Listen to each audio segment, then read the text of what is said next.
평화 이발했습니다. 이쁘죠? 방금 이제 어머니 댁 들러서 서울에서 일정 다 마치고 차 주차했던 차 가지고 좀 이제 대전으로 내려가고 있습니다. 이제 들어가면 어머니께서 그 말씀을 하세요. 손 씻어라.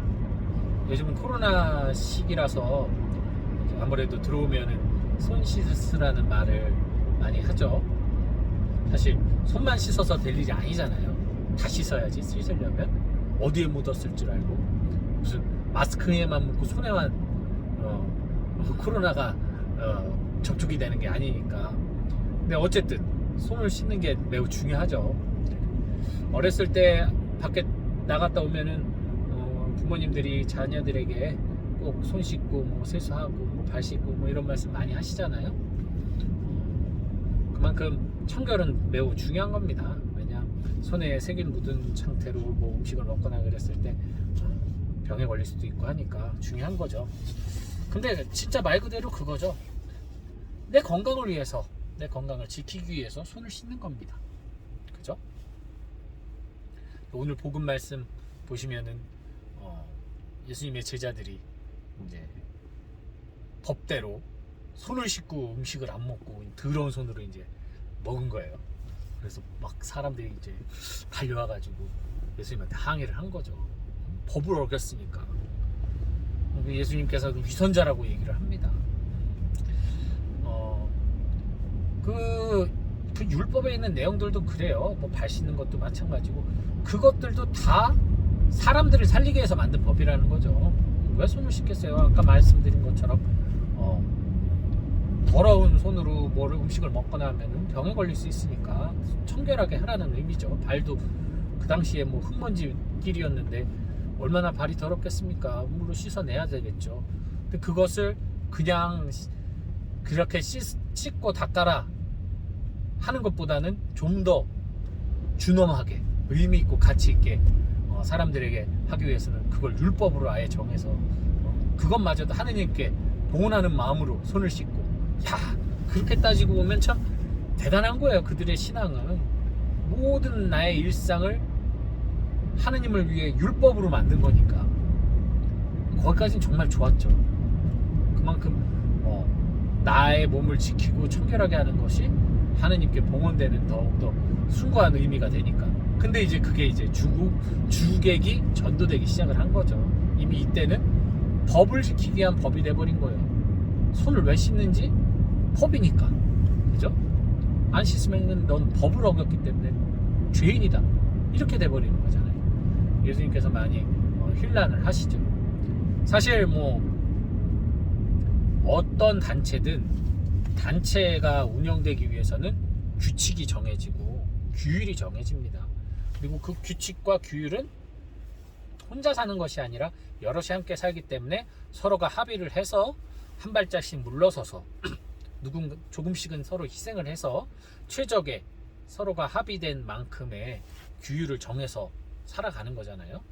수도원도 그렇고 뭐 어떤 단체든 다 그렇게 합의된 규정과 규칙을 가지고 생활을 하는 거죠. 조금은 불편하지만 그것을 통해서 서로가 서로를 좀 더 배려할 수 있고 또 때로는 그것을 통해서 좀 문제가 되는 것을 배제할 수 있는 그런 효과가 있죠. 근데 이제 그것의 본 바탕은 어쨌든 서로에게 상처를 주지 않고 정말 함께 살아가는 그 공동체 구성원들이 조금 더 일치할 수 있게 하기 위한 그 선한 목적이 있는데, 이것이 이제 계속 시간이 지나면 지날수록 그런 마음은 사라지고, 사람은 변하니까요. 마음은 사라지고 문서화된 규정만 남게 되는 거죠. 그래서 어떤 단체든 오래가면 문제가 생깁니다. 항상 잡음이 생기고. 그렇기 때문에 한번 세운 법이 계속 이어지는 것이 아니라 어떤 상황이 되면 계속 법이 수정이 된다던가 폐기가 된다던가 첨가가 된다던가 새롭게 개편이 된다던가 하는 거잖아요. 근데 이 가톨릭이라는 교회는 변화를 참 지득히도 싫어합니다. 왜냐면 이 뭐라 그럴까, 분명히 그 율법주의자들로부터 해방된 초대교회에는 참 자유로움이 있었어요. 근데 그 자유로움도 결국은 깨졌죠. 그 초대교회가 오래가지 못했죠. 그러면서 지하에서 목숨을 걸고 신앙생활을 하다가 밀라노 칙령 이후로 종교가 해방이 되면서부터 국가교회가 되면서 다시 규율에 얽매이기 시작을 했어요. 그리고 그 규율로 인해서 최고의 좋은 점, 가장 좋은 점은 뭐였냐면 2000년이 되도록 변치 않는 한 전례, 한 믿음으로 살아갈 수 있었다는 거. 갈라지지 않고 한 전례 안에서. 그래서 언어를 몰라도 우리가 어느 나라 가서 미사를 해도, 성당 가서 미사하면 할 수 있어요. 언어를 몰라도 다 알아. 이때 뭐 하는지를. 그 정도로 우리가 한 믿음 안에 한 형식을 가지고 가톨릭 신자라는 그 정체성을 잃지 않는 조직된, 아주 잘 규범화되고 조직된 종교단체로 지금까지 이어져 왔죠. 근데 이제 단점이라면 그것을 지키기 위해서 계속 노력을 하다 보니까 어느 순간 우리는 하느님의 종도 되는데 교회 종이 되는 순간이 있다는 거죠. 때로는 뭐 다 그런 건 당연히 아니지만 때로는 교회의 원칙 때문에 그 사람의 아픔을 배제하는 경우가 많습니다. 고해 성사를 제가 이제 주는데, 이제 뭐 성사 드리다 보면은 뭐 사람들에게 상처받아서 성사 보는 분들이 많은데, 그 중에 이제 뭐 신부님, 수녀님들에게 상처받는 분들도 많습니다. 솔직히 말해서 대개의 뭐 신부님, 수녀님한테 상처받는 건 말로 인한 상처긴 해요. 이제 말로 신부님이 모질게 했다던가, 어떤 자기 마음을 몰라줬다던가, 이런 부분에 이제 서운함으로 신부님이 미워서 성사 보는 분들이 많은데, 이제 그런 분들이 계신 거죠. 어떤 신부님이 당신이 너무 힘든데 그 힘든 것에 대해서 알아주지 못하고 교회 원칙, 교회 그것만 얘기하면서 매정하게 했다 이거예요.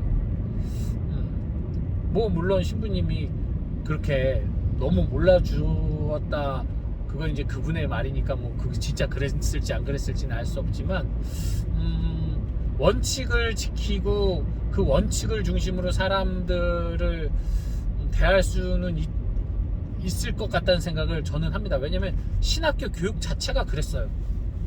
왜냐면 하느님 중심이고 하느님을 절대 주권자로 모시고 우리들도 그렇게 살았으니까, 그 신학교에서 정말 지금 밖에서 봤을 때는 저런 게 왜 잘못된 거야 할 것들마저도 잘못됐다고 해서 퇴학당하기도 하고 뭐 징계받기도 하고 했으니까요. 수도원도 마찬가지죠. 뭐 일반적으로 봤을 땐 그게 왜 잘못이야? 예를 들어서 수도자는 사유재산이 없잖아요.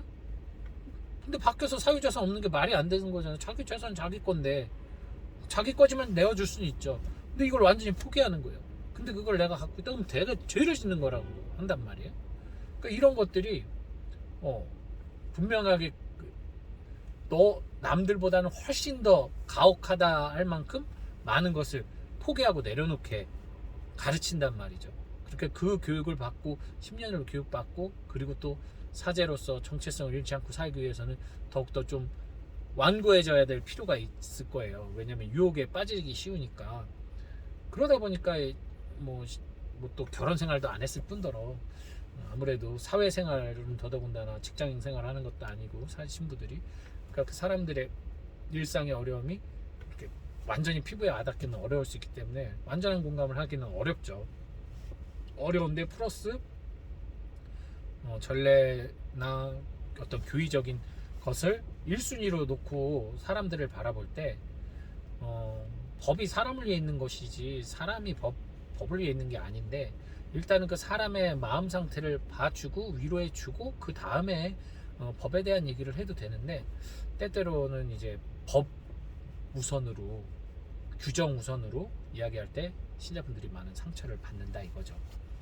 저도 마찬가지고, 저도 수도자들도 그런 것으로 인해서 서로 상처를 주고받는 경우가 왕왕 있습니다. 어느 곳이나 그럴 거예요. 사람이 우선인데 사람보다 아무튼 규정과 원칙을 먼저 내세우다 보면 그 인격을 존중하지 못하고 인격의 손상 내지는 상처를 주는 경우가 있죠. 그래서 우리들이 오늘 예수님께서 그들에게 위선자라고 꾸짖은 것처럼 정말 법을 지키는 것, 그것이 사람을 이롭게 하는 것이라는 것을 근본적으로 알고 우리들이 사랑을 더 사랑하기 위해서, 더 그리스도를 세상에 선포하기 위해서, 인류의 구원을 위해 선포하라고 명하신 그분의 명을 따르기 위해서 믿는 신앙이라면 거기에다가 우리의 목적을 맞추고 그 안에서 자유롭게 법 규정에 따라가야 되는 거지, 무조건 이렇게 해야 돼 저렇게 해야 돼 라고 말하는 그런 원칙적인 것에 내가 얽매여서 그렇게 살지 않으면 마치 내가 큰 잘못된 신앙인이냐 혹은 그것은 옳지 않은 것이냐 생각하는 그런 유혹, 그래서 그것으로 나와 내 이웃을 판단의 잣대로 삼지 않도록, 그것이야말로 위선이죠. 왜냐면 내가 주님을 믿어서 자유롭고 행복해야 되는데 말로는 나는 주님을 믿어서 해방됐고 행복하다고 말을 하는데 정작 내 삶이 그런 규정에 얽매여 있다. 그렇다면은 그건 위선이죠. 거짓말이니까. 그래서 그런 위선에 빠지지 않도록 우리들이 조금 더 내적인 자유로, 형식적인 것을 어기란 얘기는 아닙니다. 저도 그걸 어기지 않고 사니까 수도원을 살고 있는 거지. 제가 제 멋대로 살려고 살면은 벌써 수도원에서 나왔겠죠. 수도원 순명하고 시키는 일 하고 하니까 있는 거잖아요. 마찬가지로 형식적인 것을 지키되 내 내면이 그것을 따라가려고 하는 삶이 아니라 나의 삶을 그렇게, 우리가 밥을 먹고 세수하고 뭐 운동하고 일을 하고 하는 이것들이 누굴 따라가거나 흉내내는 게 아니잖아요. 우리가 살기 위한 당연한 행위들이잖아요. 삶의 일부분이고 마찬가지죠. 우리들이 주님의 법을 지키는 것이 그냥 우리 삶의 일부, 나의 삶의 그냥 자연스러운 일부로 내가 느끼면서 살아갈 때 좀 더 자유롭게 살아갈 수 있다라는 겁니다. 기쁘게 기도하고 행복하게 찬미하고 감사하게 봉헌할 수 있게 되는 거죠.